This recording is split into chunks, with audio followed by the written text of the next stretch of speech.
नमोऽस्तुते व्यासविशालबुद्धे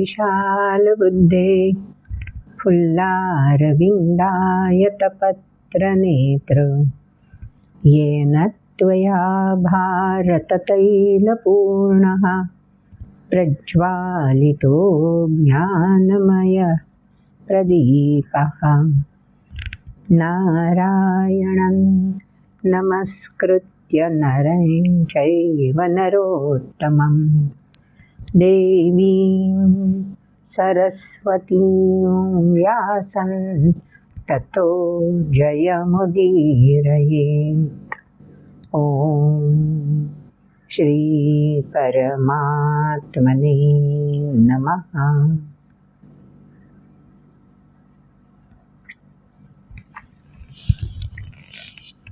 पिछले वीडियो में चातुर्वर्ण्य के बारे में हमने जान लिया है।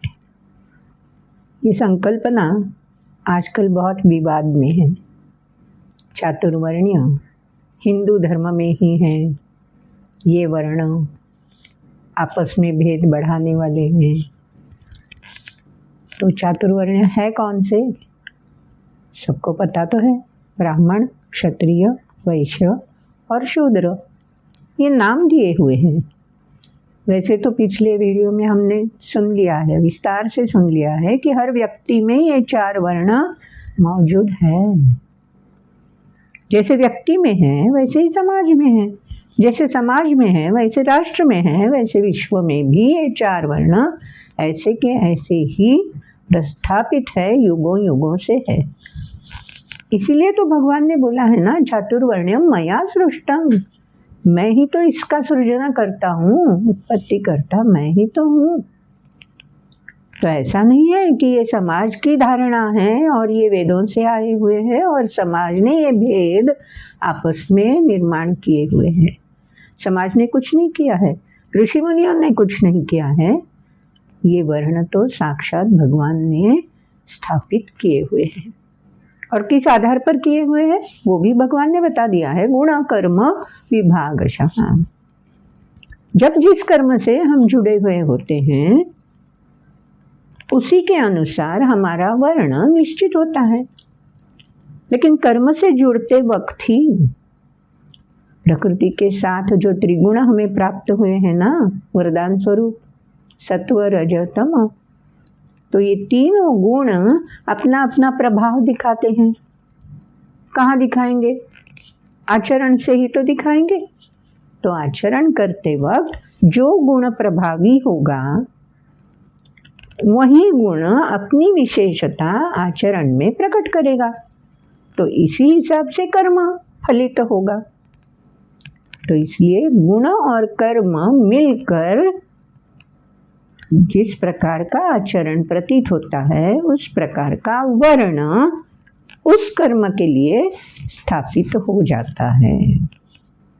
तो सातत्यपूर्ण अगर उसी कर्म का व्यवहार किया जाए तो स्वाभाविक है कि उसी वर्ण में अपने कर्म प्रकट होते रहेंगे, कभी तमोगुण से प्रेरित, कभी रजोगुण से या कभी सत्वगुण से।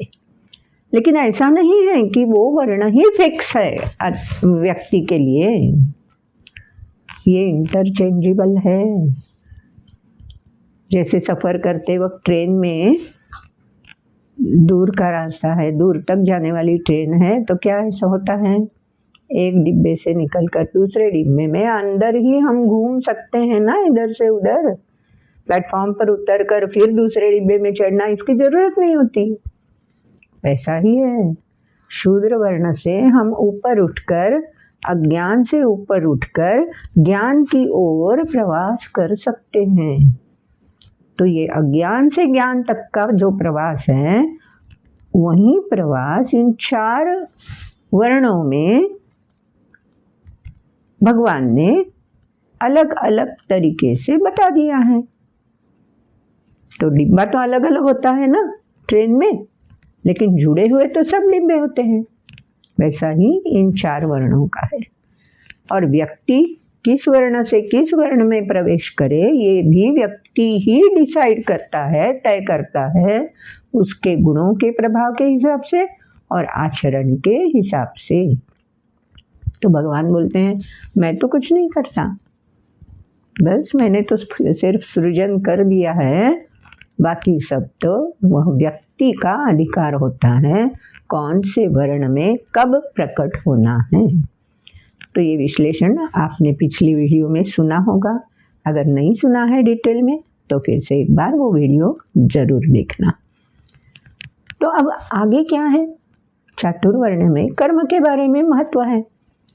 तो इस कर्म के बारे में और भगवान ने क्या बताया है, क्योंकि भगवान ने आगे के श्लोक में पिछली बार हमने सुना नमां कर्माणि लिम्पन्ति न मे कर्म फले सुना, मुझे तो फल कौन सा मिलेगा इसमें लालच नहीं है, स्पृहा नहीं है, न कर्म के फल का ममत्व का मुझको कोई लेप होता है, तो मैं इससे अलिप्त हूँ, वो भी भगवान ने बता दिया है खुद के बारे में। अब हमारे बारे में क्या है, हम भी ऐसे ही फल की लालच नहीं रखते या फल की ओर देखते ही काम करना शुरू करते हैं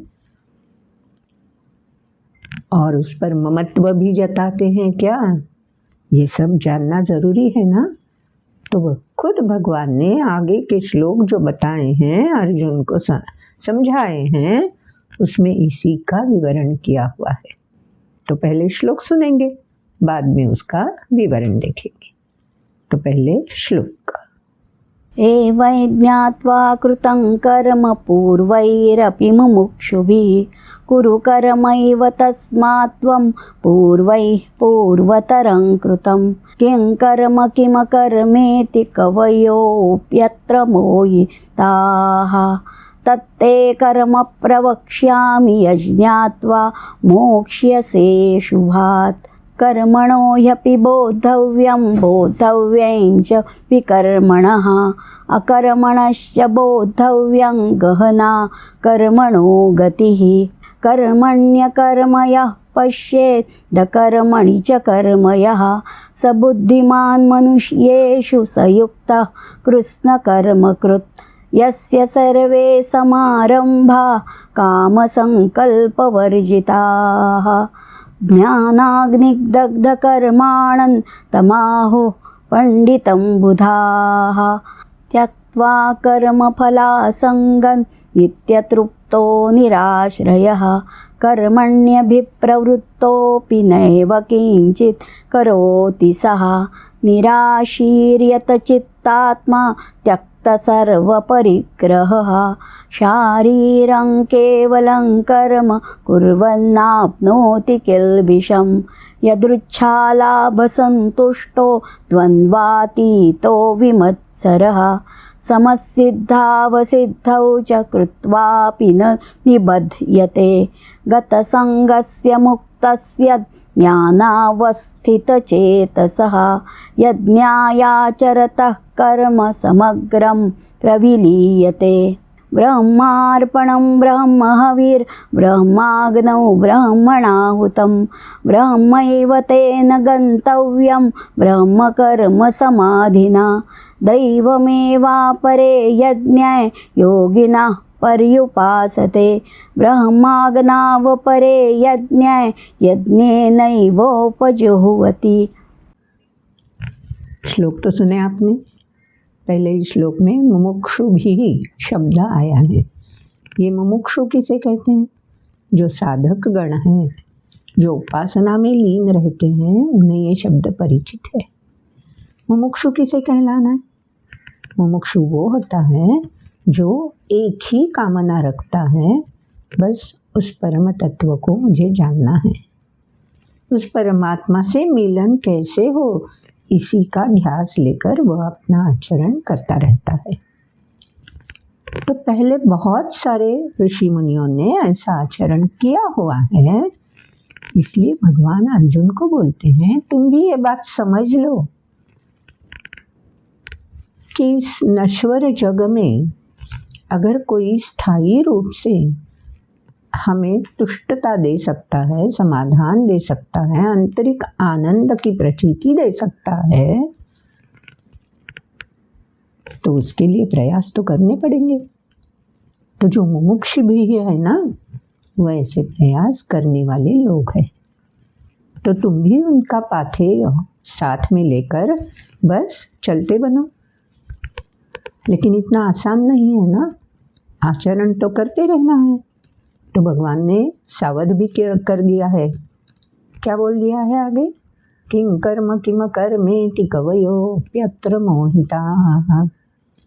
देखो भाई, कविगण जो होते हैं ना, मतलब विद्वान, वो भी ना समझ बनते हैं किसका विश्लेषण करते वक्त। कर्म क्या है, अकर्म क्या है, नहीं समझ में आता। इनमें भेद क्या है? तो ये तो विश्लेषण साक्षात भगवान ने ही करना है ना। तो अगर ये हमारी भी समझ में आ जाएगा तो बस कर्म, विकर्म, अकर्म, ये जो शब्द है, इन शब्दों का मर्म हम भी समझ लेंगे और उसी हिसाब से अपना भी आचरण ग्रथित करते रहेंगे। तो आगे के श्लोक में खुद भगवान ने बता दिया है, कर्मणो ह्यपि बोद्धव्यम बोद्धव्यं च विकर्मणः अकर्मणश्च बोद्धव्यं गहना कर्मणो गतिः। बस गहना कर्मणः गतिः। मुश्किल है कर्म मार्ग, समझ लेना, उस पर आगे बढ़ते रहना और गंतव्य तक पहुंचना। 3 स्टेप्स होते हैं ना। पहले तो मार्ग निश्चित करना चाहिए, उसका पता चलना चाहिए। फिर चलो मार्ग का पता चल गया, हमने स्टार्ट भी कर लिया, तो आगे आगे बढ़ते रहना है। बीच में कितने सारे स्पीड ब्रेकर्स आते हैं, डाइवर्शंस आते हैं, उसकी ओर ना ध्यान देते हुए बस आगे चलते रहना है। ये कसौटी के रूप में हम स्पीड ब्रेकर्स आए हैं, ऐसा जान के उनके लपेटे में नहीं आना है। तो भगवान ने बोल दिया है, ऐसी सावधानता बरतते हुए हमें प्रयास करते रहना है मुमुक्षु भी होने के लिए।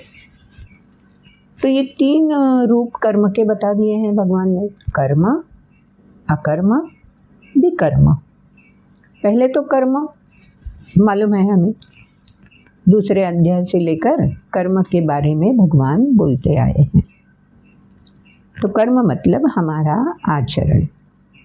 कभी ये कर्म रोजमर्रा की जिंदगी में जो भी कर्म हम करते हैं, करना जरूरी है, आवश्यक है, उन्हें भी कर्म ही बोलते हैं। फिर जो कर्म कर्तव्य रूप में हमें निभाने हैं, उन्हें भी कर्म ही बोलते हैं। कर्तव्य नाम दिया है, एक पहलू है वो। और जो दायित्व समझकर निभाते रहना है लॉन्ग टर्म तक, वो भी कर्म ही है। और एक कर्म के बारे में भी भगवान ने बता दिया है।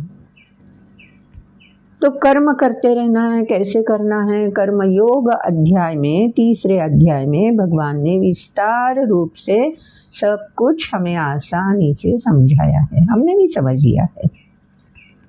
अब उसके आगे का जो प्रकार बताया है भगवान ने, उसके बारे में जानना चाहिए। पहले बोल दिया, कर्मणो ह्यपि बोद्धव्यं बोद्धव्यं च विकर्मणः। ये विकर्मणः क्या होता है? वि मतलब विरुद्ध। तो जो कर्म निभाना है, उसके विरुद्ध का कर्म नहीं निभाना है। ये तो आसान है ना। तो विरुद्ध कर्म का अर्थ समझ में आ जाता है। समाज सुचारू रहे या घर का वातावरण अच्छा रहे, सब समाधानी रहे, इस तरह का बर्ताव करना, इसके लिए कर्म करना, ये तो आवश्यक है। लेकिन इससे उल्टा सभी जगह पर अस्वस्थता हो, केओस हो, ऐसा अगर आचरण कोई करने लगता है, आजकल बहुत दिखता है ना ऐसा ही, तो उसको क्या बोलते हैं? विकर्म। जो धर्मशास्त्र को अवलंबित ना करते हुए किया जाता है उसको विकर्म बोला जाता है। कल ही आप सब लोगों ने देखा ना, पहले एक बार संसद में हमला हुआ था, कल फिर सुरक्षा में छेद हुआ। गैलरी से कूद कर, कैसी वृत्ति है ये? कैसे ऐसा आचरण हो सकता है?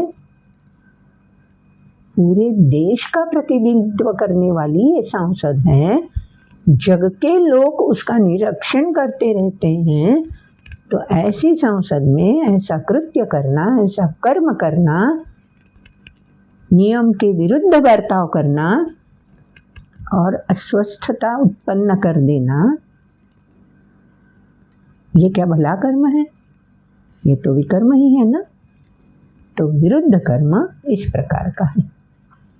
लेकिन विनोबा जी है ना, तो विनोबा जी ने ये विकर्म को विरुद्ध कर्म को क्यों समझा? जरूरत ही नहीं है ना, जो नहीं करना है वो नहीं करना है। लेकिन विनोबा जी ने बता दिया है विकर्म का मतलब है विशेष कर्म। तो ये ज़्यादा जचता है, क्योंकि विशेष कर्म जो है वो हो जाए, मुझसे किया जाए, इसलिए हर व्यक्ति प्रेरित होता है। कौन सा भी कर्म अगर 10 लोग एक साथ करते हैं तो 10 लोग अपने अपने तरीके से वो कर्म निभाते रहते हैं। लेकिन उनमें से कोई एक ऐसा होता है जो सोचता है, अरे हाँ, सब लोग तो कर्म कर ही रहे हैं, मैं वही कर्म करूँगा लेकिन कुछ अलग ढंग से करूँगा। कोई अलग सुझाव जो मन में आता है वो मैं कर्म से प्रतिबिंबित कर दिखाऊंगा। तो वो कर्म कैसे होगा?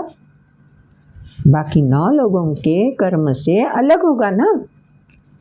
तो स्वाभाविक है उसको क्या बोलेंगे, अरे वाह, कैसा अलग तरीके की सोच है इसकी, कितना अच्छा कर्म कर दिया है। तो इसे कौशल्यपूर्ण बताया जाता है ना। तो कर्म में कौशल लाना आसान बात नहीं है, उसके लिए प्रयास करना पड़ता है, उसके लिए चिंतन करना पड़ता है, उसके लिए तपस्या करनी पड़ती है और कर्म के प्रकाशित होने पर सातत्य दिखाना पड़ता है। तो ये आसानी से कैसे हो सकेगा? तो ये जो विशेष कर्म है ना, विनोबा जी ने बहुत इसका सुंदर अर्थ बता दिया है। ये विरुद्ध कर्म है ही नहीं। जो कर्म नहीं करना चाहिए उसके बारे में भगवान ज़्यादा क्यों बताएंगे? नहीं करना है तो नहीं करना है। जो विशेष रूप से किया जाए, योग कर्म सुकौशलम, जो दूसरे अध्याय में भगवान ने बोल दिया है, वो कौशलम मतलब विशेष कर्म। तो एक छोटी सी कथा सुनते हैं, फिर आगे चलते हैं। एक बार क्या हुआ, रात का समय था, कार चलाते हुए एक व्यक्ति जा रही थी, अचानक से एक टायर पंक्चर हो गया। तो स्ट्रीट लाइट होते हैं ना, तो वहाँ पे उसने गाड़ी खड़ी कर दी। जैक था, बाकी साहित्य था सब पास उसके, तो उतर गया, जैक लगाया, टायर निकाला, फिर स्टेपनी का टायर बिठा दिया। ये तो हो गया। लेकिन जब पहला टायर निकाल रहा था, पंक्चर हुआ था वो, तो क्या हुआ, उसके जो स्क्रू थे वो उसने ऐसे ही बाजू में रख दिए थे। तो स्क्रू रखते वक्त, वो जो नट है तो होते हैं ना, वो नट रखते वक्त शायद उसका ध्यान टायर की तरफ था, तो वो नट कहाँ रखे उसको पता ही नहीं चला। तो रास्ते की बाजू से नाली बह रही थी, तो स्ट्रीट लाइट का कितना होता है ना रोशनी, तो उसी रोशनी में वो काम कर रहा था। फिर देखने लगा इधर उधर, नट मिलते हैं क्या, मिलते हैं क्या, लेकिन मिल नहीं रहे थे। तो अस्वस्थ हो गया, इतना सब काम पूरा कर दिया, अब नट नहीं मिलेंगे तो गाड़ी कैसे चलेगी, यहाँ ही रुकना पड़ेगा, फिर लेट होगा वगैरह वगैरह सोच रहा था। अस्वस्थता से भरपूर था। उसने कर्म तो कर दिया था, अच्छी तरीके से भी कर दिया था, लेकिन अब आगे क्या करें। तो एक ऊपर खड़ा व्यक्ति, बिल्डिंग में, बाजू में ही बिल्डिंग थी, बिल्डिंग के बालकनी में एक व्यक्ति खड़ा था, वो देख रहा था। तो देखा उसने, ये व्यक्ति अस्वस्थ है, पूरी प्रोसीजर वो जो कर्म कर रहा था वो देख रहा था वो। तो थोड़ी देर बाद उस व्यक्ति ने ऐसे ही पूछ लिया, भाई आप इतने अस्वस्थ क्यों हो। तो इसने बता दिया, देखो भाई मैंने जैक है मेरे पास, मैंने टायर निकाला है पंक्चर किया हुआ, स्टेपनी भी लगा दी है, लेकिन अब नट बिठाने के लिए मुझे दिखते नहीं है, मैंने कहाँ रख दिए पता ही नहीं चल रहा है, तो वो ढूंढ रहा हूँ मैं, इसलिए अस्वस्थ हूँ। अच्छा, तो जो बालकनी में खड़ी व्यक्ति थी ना, उसने 1-2 मिनट का समय लिया और 2 मिनट के बाद उसको बोला, अरे भाई आप तो गाड़ी लेकर जा सकते हो।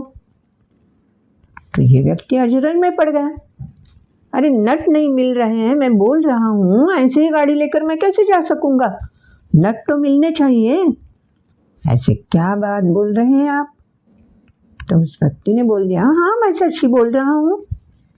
कैसे? संवाद हो रहा है। तो बालकनी में खड़े व्यक्ति ने बोल दिया, अरे कार में पहिए कितने होते हैं। तो इस व्यक्ति को थोड़ा सा गुस्सा आया, लेकिन फिर भी बोला, अरे 4 पहिए तो है ना। अरे बाबा, हर पहिए को कितने नट होते हैं? 4 नट होते हैं। अब तो ये व्यक्ति ज्यादा ही कुछ गुस्से में तिलमिला रही थी, ये क्या पूछ रहा है ऐसे। तो बालकनी में खड़ा व्यक्ति बोला, अरे भाई सीधी सी बात है, अगर तुम बाकी 3 टायरों से एक एक नट निकाल लो तो 3 नट पे गाड़ी चल सकती है। मिल गए ना तुम्हें 3 नट, तो बिठा दो इस टायर में, चलो निकल पड़ो। अब उस व्यक्ति से अचरज हुआ, ये व्यक्ति क्या सूझा उसको, कैसे सूचना दी उसने, मुझे क्यों नहीं ये सूझ रहा था।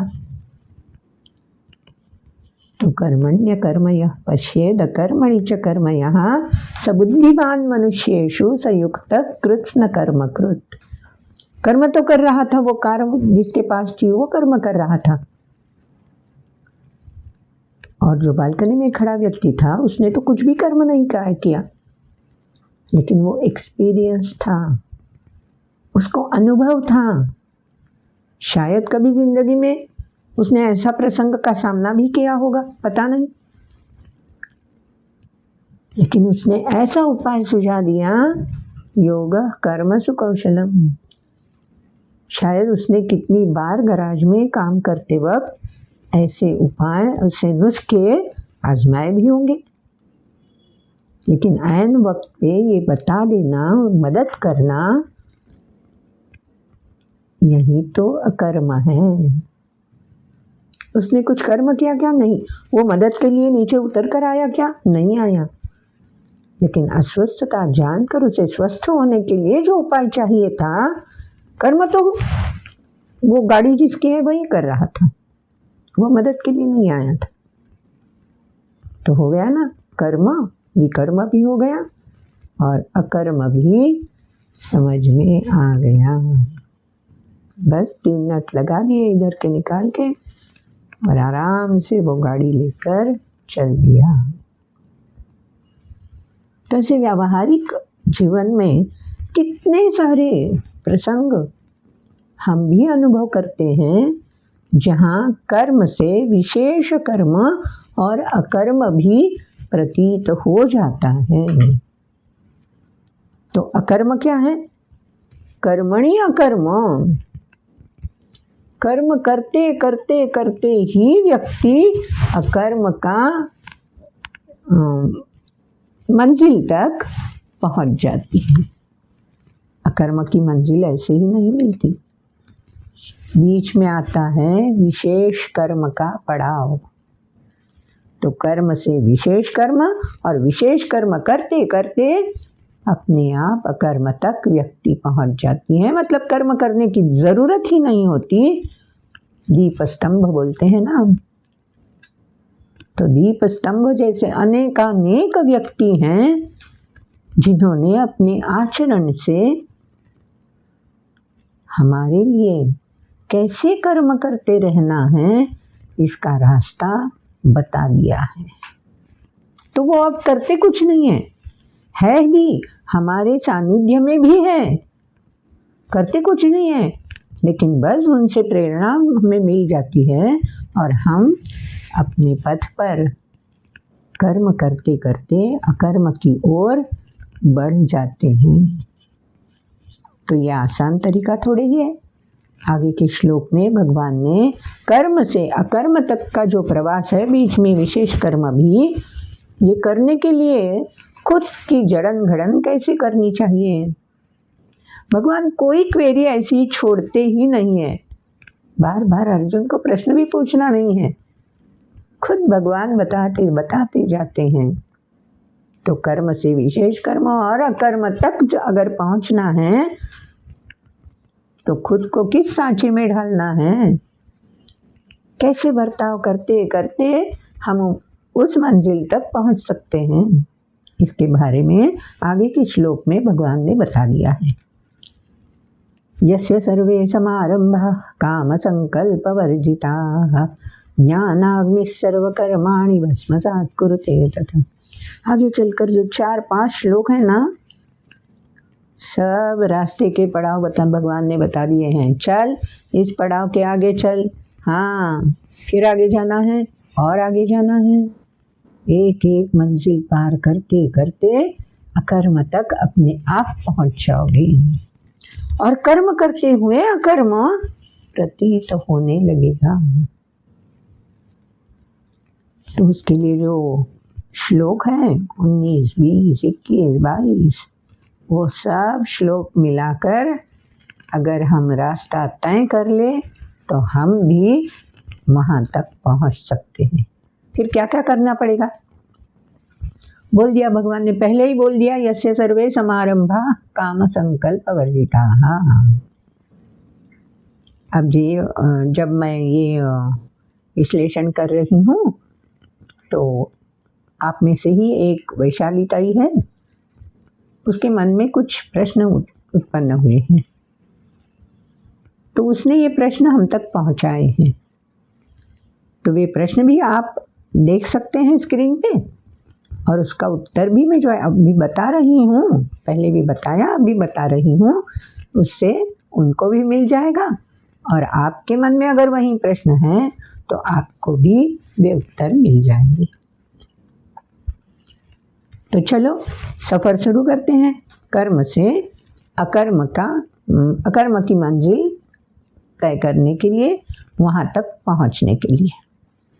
तो शुरुआत कहाँ से करती है? समारंभा मतलब शुरुआत, प्रारंभ कहाँ से करे? काम संकल्प वर्जिताः। अगर मन में संकल्प ना हो तो व्यक्ति कर्म कर ही नहीं सकती। तो संकल्प तो होना जरूरी है, लेकिन संकल्प कैसे होना चाहिए? काम वर्जिताः। काम मतलब वैयक्तिक निजी स्वार्थ नहीं होना चाहिए,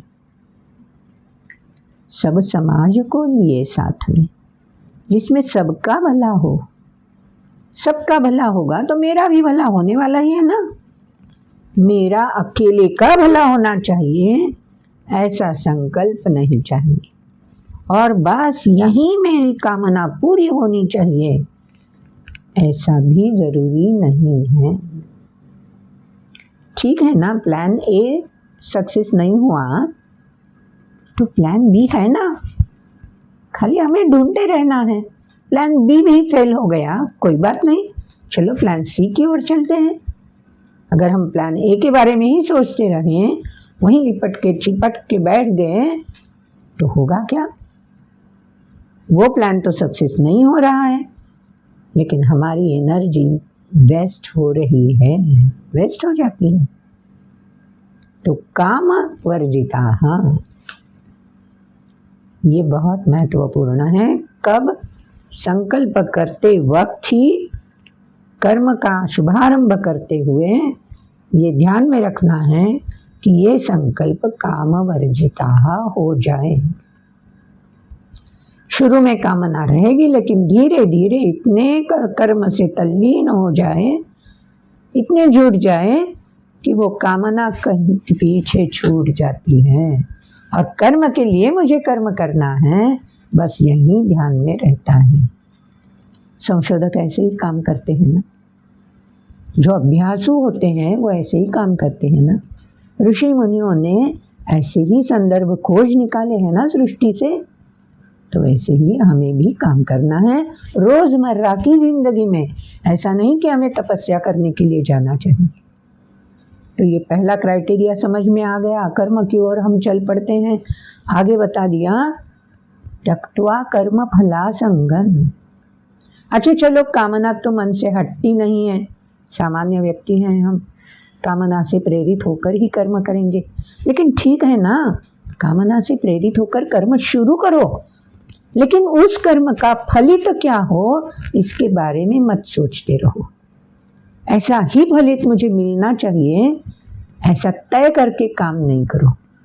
फल की ओर देखते देखते अगर हम कर्म करने लगे तो रास्ते में भटक सकते हैं ना, रास्ते में रोड़े अटकाए जा सकते हैं। वो अटकाने वाला दूसरा तीसरा कोई नहीं, हम भी हो सकते हैं। तो त्यक्त्वा कर्म फला संगम, संग मतलब आसक्ति, फल की आसक्ति रखते हुए कर्म नहीं करो। ठीक है, कामना से प्रेरित होकर संकल्प किया, कर्म शुरू किया, तो अब और एक पड़ाव आएगा, उसकी ओर ध्यान मत दो। फल में आसक्त मत रहो। त्यक्त्वा कर्म फला संगम, तो फल में आसक्ति नहीं रखनी है, स्वार्थ कामना भी नहीं रखनी है, तो करना क्या है? नित्य तृप्तः, जो कर रहे हो उसी से आनंद, उसी से समाधान प्राप्त करते रहना। मिल सकता है। जो भी कर्म हम करते हैं वो ऐसे करना है, योग कर्म सुकौशलम, कि अनायास ही हम आनंद महसूस करने लगते हैं। तो नित्य तृप्तो निराश्रय, आश्रय नहीं लेना है। हम कैसा आश्रय ढूंढते हैं? हम प्राक्तन का भी आश्रय ढूंढते हैं। अरे ये कर्म ऐसा नहीं हुआ, ये तो मेरे नसीब, भाग फूट गए, क्या करें? नहीं नहीं, निराश्रय। प्राक्तन की बात छोड़ो, हमारे साथ जो कर्म करने वाले होते हैं उनके बारे में भी हम ऐसा गृहित धरते हैं कि ये कर्म, ये ऐसा करेगा, वो ऐसा करेगा। नहीं, निराश्रय। चल अकेला, चल अकेला, साथ में लेकर चलना है, लेकिन अकेले को मंजिल ढूंढनी है। तो निराश्रय का मतलब यही है, मंजिल ढूंढनी है तो साथ में सब रहेंगे, लेकिन कर्म करते वक्त निराश्रय होना चाहिए। आगे चलकर बता दिया। अब क्या होगा इसका फायदा? ये प्रचिति कैसे मिलेगी, प्रतीत कैसे होगा कि मैं सही रास्ते पे हूँ, मंजिल की ओर ही निकल पड़ रहा हूँ। कर्मण्य भी प्रवृत्तोपि नैव किंचित करोति सः। तो अपने आप कर्म इस तरीके से होने लगता है कि मुझे याद भी नहीं रहता, ध्यान में भी नहीं आता कि मैं कर्म कर रहा हूँ। तो ये जो मैं है ना, वो भी पीछे छूट जाता है। तो क्या क्या छूटना चाहिए? देखो, पहले काम वर्जिता, कामना से प्रेरित होकर कर्म के लिए प्रवृत्त नहीं होना चाहिए। कर्म करना है तो करना है, ये तो कर्तव्य है, दायित्व है, इस तरह से। दूसरा क्या चाहिए? त्यक्त्वा कर्म फला संगम, समझ लिया हमने। और क्या चाहिए? नित्य तृप्त, अवश्य है। और क्या चाहिए? निराश्रय। अगर ये सब क्राइटेरिया हमने कर्म करते वक्त प्रतिबिंबित कर दिए तो चलो कर्म तो होता रहेगा, हमें पता भी नहीं चलेगा कि कर्म अच्छे तरीके से योग कर्म कौशलम इसकी प्रचिति दे रहा है और ले भी रहा है।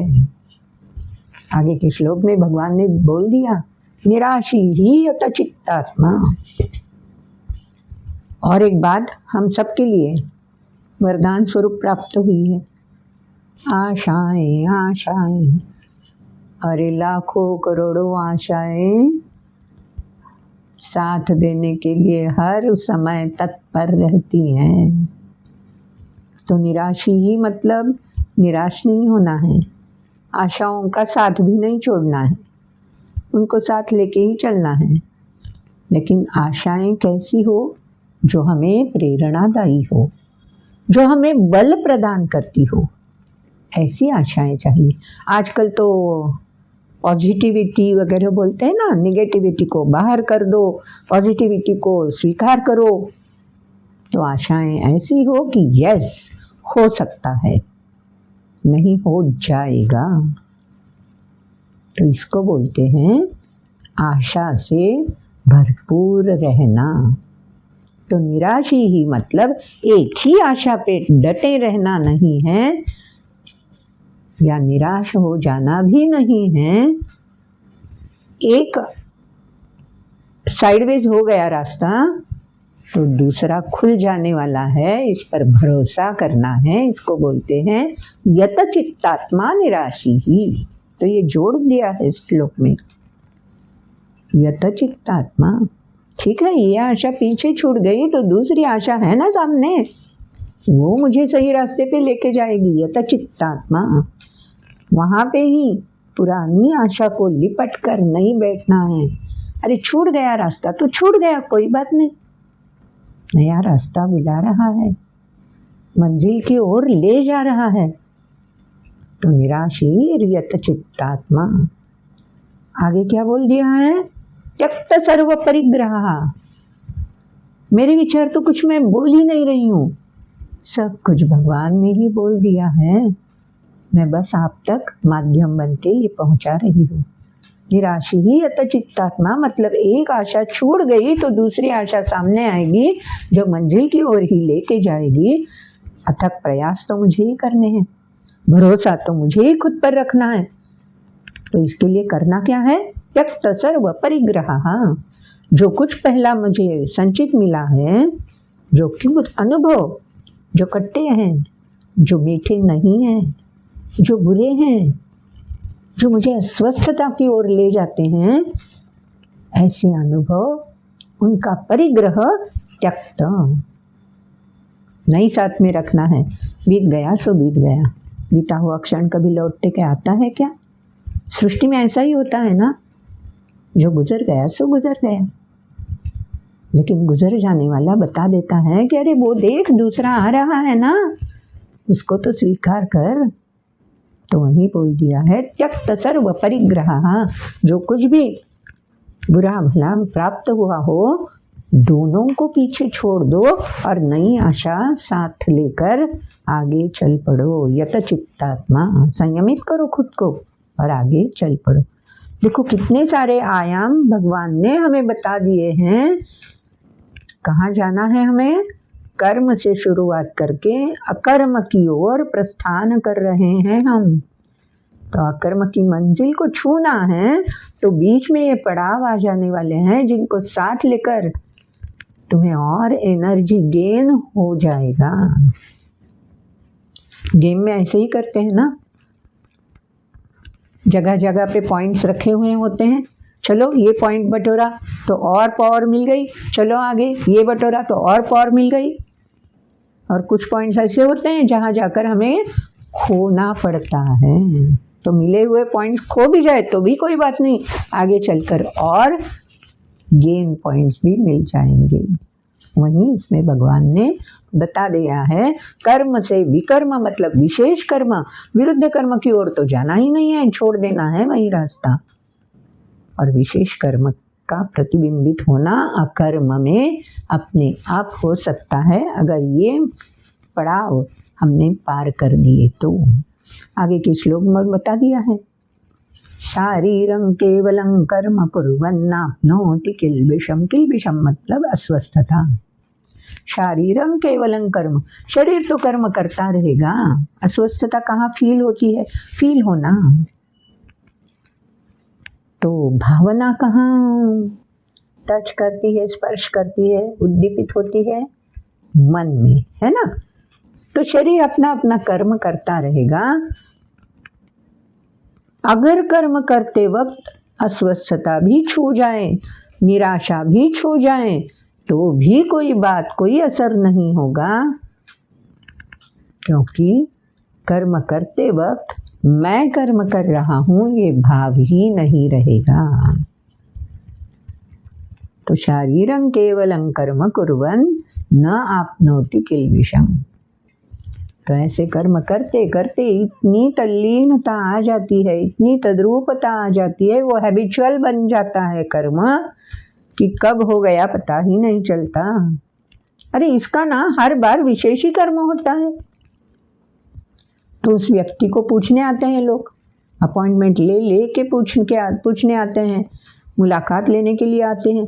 अरे आपको कैसे साध्य हुआ, ये कैसे क्या किया तुमने इसके लिए, क्या प्रयास किए, हमें भी बोल दो ताकि हम भी उस मार्ग पर चले। तो व्यक्ति नम्रता से क्या जवाब देती है, अरे मुझे भी नहीं पता, मैं तो बस अपना कर्म करता रहा। ये अपने आप यश, तृप्तता, संतुष्टता, आनंद की लहरें अपने आप साथ आई है। तो हम भी ये महसूस कर सकते हैं, अगर ये सब क्राइटेरिया जो इन श्लोकों में बता दिए हैं, इसको ध्यान में रखते हुए अगर हम कर्म करते जाएंगे तो हम भी ये आनंद, ये तृप्तता महसूस कर सकते हैं। हाँ, और एक क्राइटेरिया अगले श्लोक में बता दिया है, यदृच्छालाभ संतुष्टो द्वंद्वातीतो विमत्सरः। विमत्सरः, आकस नहीं चाहिए। एक बार नहीं मिला तो ठीक है ना, ऐसे थोड़ी ही होता है। जिंदगी तो इतनी लंबी पड़ी है, कहाँ तक जाना है कुछ किसे पता है, अगला क्षण तो है ना हाथ में। चलो विमत्सरः, द्वंद्व में नहीं फंसना है। ये द्वंद्व, कॉन्फ्लिक्ट क्या करता है, हमें एनर्जी लॉस की प्रतीति देता है। तो हमें तो एनर्जी गेन करनी है, मंजिल तक पहुंचना है। तो एनर्जी लॉस करने वाले जो भी गुण हैं, उसमें एक महत्वपूर्ण गुण है विमत्सरः। दूसरों को मिलता है, मुझे नहीं मिलता, मैं भी उतनी ही मेहनत कर रहा हूँ, वगैरह वगैरह व्यावहारिक रूप से हम बोलते हैं ना। भगवान ने बोल दिया है, अरे यदृच्छालाभ संतुष्टो, इस बार इतना मिला है ना तुझे, बस संतुष्ट हो जाना, अगली बार कितना और मिल जाने वाला है पता है क्या तुझे? बहुत सारा संचित मिल सकता है। ऐसी सोच रखकर हमें प्रवास करते रहना है। यदृच्छालाभ संतुष्टो द्वंद्वातीतो विमत्सरः, कॉन्फ्लिक्ट में नहीं फंसना है, बहुत जरूरी है ये बात। और आगे क्या बोल दिया, समसिद्धाव सिद्धौ च, सिद्धि या असिद्धि। सिद्धि कौन सी, असिद्धि मतलब क्या, कोई व्याख्या कर सकता है? चलो ट्राई करो आप भी। सिद्धि की व्याख्या क्या है, असिद्धि की व्याख्या क्या है? अगर गेम में अभी अलग अलग किस्म के स्पोर्ट्स होते हैं ना, तो होता क्या है, कोई एक आध व्यक्ति जीत जाता है, कोई एक आध व्यक्ति सेकंड प्लेस आ जाता है, कोई एक आध व्यक्ति थर्ड प्लेस पा लेता है, तो कोई एक आध व्यक्ति हाफ पॉइंट से भी चूक जाता है, प्लेस में नहीं आ सकता है। तो क्या वो असिद्धि बन गई और इनकी सिद्धि हो गई? नहीं है ना ऐसा। तो सिद्धि और असिद्धि के मतलब जो लक्ष्मण रेखा है, बीच की रेखा है, वो धुंधली होती है। असिद्धि भी सिद्धि ही कहलाती है। अगर मैंने अपना पूरा योगदान दिया है तो वो असिद्धि भी मेरे लिए तृप्तता का वरदान साबित हो सकती है, क्योंकि मैंने अपना पूरा दिया है और मुझे और ध्येय प्राप्त करना है और आगे चलना है। तो क्या करना है ये भी मेरी समझ में असिद्धि से ही आता है। सिद्धि मिल जाए तो मेरा अहम बढ़ जाता है, तो सिद्धि से पहले असिद्धि मिलना जरूरी है, क्योंकि सिद्धि के लिए हम और प्रयास, कड़े प्रयास, लगन लगा सकते हैं। और सिद्धि मिल जाए और अहम ये बढ़ जाए तो कब असिद्धि की ओर लौट आएंगे पता ही नहीं चलता। तो समझ सिद्धाव सिद्धौ च कृत्वापि न निबध्यते, बंधन ही नहीं होता। सिद्धि मिल जाए या असिद्धि प्राप्त हो जाए कोई बात नहीं, मुझे तो काम संकल्प वर्जिता होकर समारंभा शुभारंभ करते रहना है। हर बार नए सिरे से, नए तरीके से कर्म में विशेषता लाने के लिए प्रयत्नशील रहना है। बस कितनी सुंदर तरीके से भगवान ने हमें जीवन भर का पाथेय साथ में दे दिया है। इसी को लेकर तो हमें चलना है। तो ये खाली अर्जुन के लिए है क्या? और अगर अर्जुन के लिए है तो हम सब अर्जुन ही है ना। हमारे लिए आज भी ये पाथेय जरूरी है, कल की पीढ़ी के लिए भी जरूरी है। तो गीता उन तक पहुंचानी है ना। तो ये किसने करना है? अगर मेरी समझ में आ रही है तो मेरी जिम्मेवारी बनती है ना, मेरा ये कर्म बनता है कि आगे तक मैं ये मर्म लेके जाना चाहिए। तो चलो आगे के श्लोक में भगवान ने बता दिया है, गत संगस्य मुक्तस्य ज्ञानावस्थित चेतसा, मन बुद्धि को साथ में लेकर चेतसा, क्योंकि मन चंचल है ना, तो मन को बुद्धि से जोड़े रखना है। और बुद्धि कहाँ स्थिर करनी है? विवेक से जोड़ के रखनी है। ज्ञानावस्थित, ज्ञान का होता है, ज्ञान होता है हमेशा विवेक पूर्ण व्यवहार, सुचारू चलन होता रहना चाहिए। क्या करना है, क्या सही है, क्या गलत है, ये जानकर सोच विचार करके प्रतिबिंबित करना है कर्म। तो गत संगस्य मुक्तस्य आसक्ति है, वो हमें ऐसा करने से रोकती है। मुझे क्या मिलेगा इसका विचार संग आसक्त व्यक्ति हर बार करती रहती है। तो भगवान ने बोल दिया, देखो भाई ये सब पैंतरे आजमा भी लिए तो भी गत संग होना जरूरी है, आसक्ति मुक्त हो जाना चाहिए। और ज्ञान की स्थिति में हमेशा मन बुद्धि को स्थापित करना है। ये स्थापित होना बहुत जरूरी है। अगली लाइन में बता दिया, यज्ञायाचरतः कर्म समग्रम प्रविलीयते। तो मुझे छोड़ना क्या क्या है? त्यक्त सर्व परिग्रह, जो भी परिग्रह मैं बटोर रही हूँ, भले बुरे अनुभव कुछ भी हो, हम बटोर के जाते हैं और जहन में फिट करते रहते हैं। और जो बुरा होता है वो बार बार निगलते रहते हैं, ऐसा हुआ, वैसा हुआ, वैसा हुआ। तो उसका परिग्रह और गहरा हो जाता है। और जब आनंद मिलता है तो वो भी हम ऐसे ही बार बार निगलते रहते हैं, तो हम बढ़ जाता है। तो परिग्रह चाहिए ही नहीं, संग नहीं चाहिए, आसक्ति नहीं चाहिए, कामवर्जिता होना चाहिए, परिग्रह नहीं चाहिए। बस 1 2 3 4 क्राइटेरिया पहले वाले श्लोक में भगवान ने बता दिए हैं, अब रिवीजन नहीं करनी चाहिए। तो ये सब साथ में जो पूंजी बनी हुई है, जो हमें अस्वस्थता की ओर ले जाती है, इसको कहाँ डाल दें? ये छोड़े तो कहाँ छोड़ दें? भगवान ने वो भी तरीका बता दिया, यज्ञायाचरतः कर्म। अरे जब तू कर्म करता है ना तो बस अहम का हवन कर दे, कामना का हवन कर दे, आसक्ति का हवन कर दे। कब हवन होगा? जब अग्नि प्रज्वलित होगा। अग्नि कैसे प्रज्वलित होगा? जब मेरी ऊर्जा बढ़ेगी। कर्म करते वक्त मेरी ऊर्जा अगर बढ़ती रहती है तो अनायास ही अग्नि प्रदीप्त रहता है। ये अग्नि प्रदीप्त रहता है तो मुझे और अच्छा कर्म के लिए प्रेरणा मिलती रहती है। तो वही तो यज्ञ बन गया। तो इसमें हवन डालते रहना चाहिए। तो कर्म करते वक्त हवन कौन सा डाल सकते हैं? जो मेरे पास है। क्या है मेरे पास? पूंजी बनकर अहम कर दो हवन, कामना संकल्प करते वक्त साथ निभाती है, कर दो हवन, सिद्धि जो अहम बढ़ाती है, कर दो हवन, असिद्धि जो किलमिश लाती है, अस्वस्थता लाती है, कॉन्फ्लिक्ट्स पैदा कर देती हैं, कर दो हवन। यज्ञाय आचरतः कर्म समग्रम प्रविलीयते। अपने आप इसका लय हो सकता है। अरे कितने सुंदर उपाय भगवान ने बता दिए हैं।